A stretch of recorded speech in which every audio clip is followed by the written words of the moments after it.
All right, the second part of the Leucisids, part B, species without barbels. There are 14 of these fish. You'll have a handout online as well, so follow along in the handout, and then of course the handout will have questions that will be fair game on the exams. The first one we have is the northern pike minnow. This is the largest minnow in Montana. It is native west of the Divide, so the Kootenai and the Clark Fork.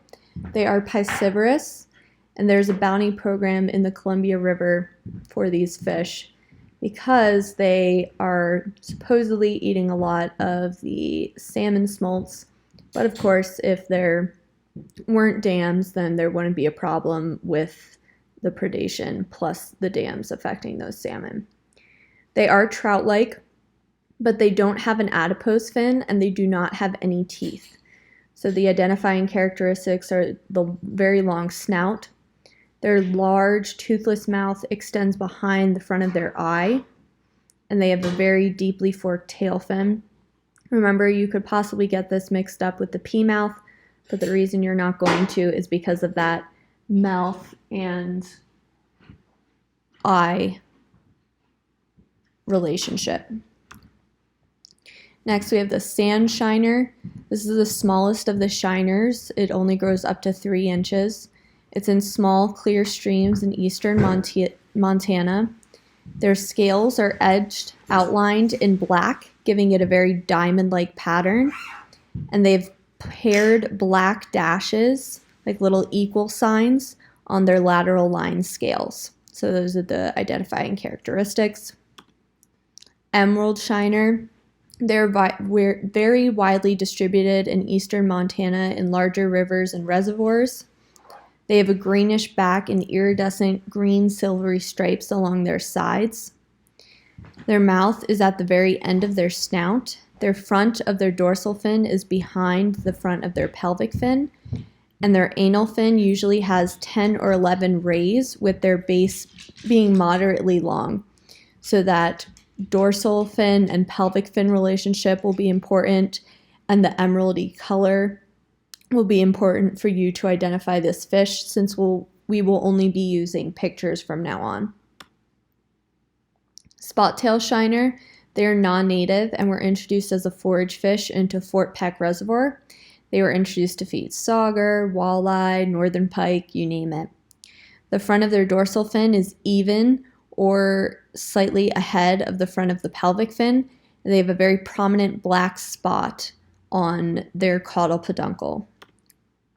Here's an example of an actual picture of the spot-tail shiner.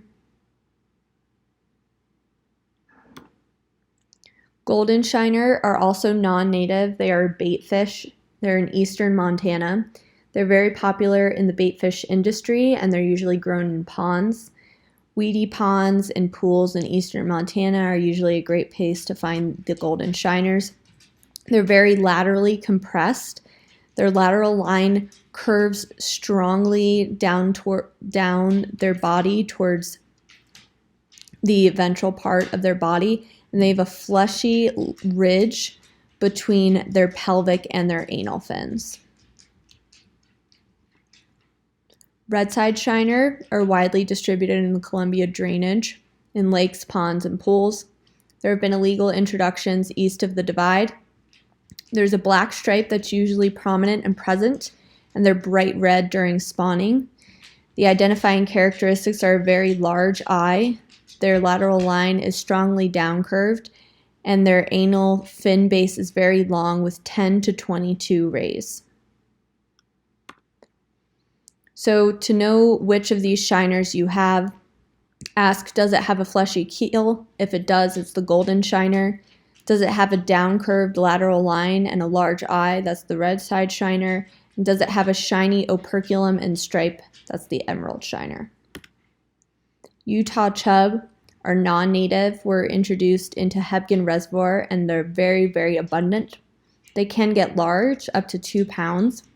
They're sometimes misidentified with mountain whitefish, but what we can see is missing between mountain whitefish and Utah chub is that Utah chub do not have an adipose fin.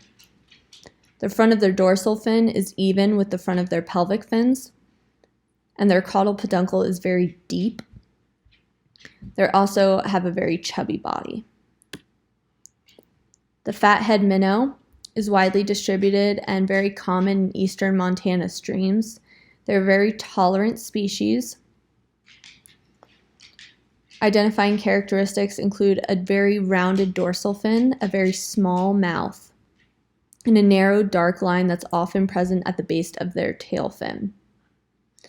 So fathead minnows are super cool because they have differences in their male and female characteristics during spawning.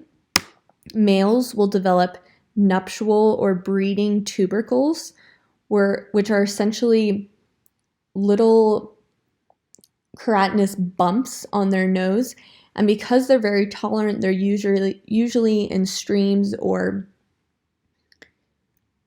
water bodies that are very turbid, and because of this, they'll come up to the female, and those breeding tubercles, they'll rub up against the female to let the female know that the male is there. So these are sexually dimorphic during their spawning season, males being much darker and they have the breeding tubercles, with females being lighter and lacking tubercles.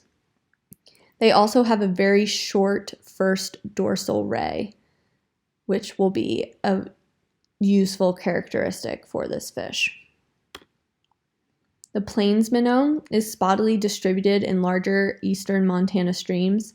They have a slightly subterminal mouth, and their dorsal fin is in front of their pelvic fin.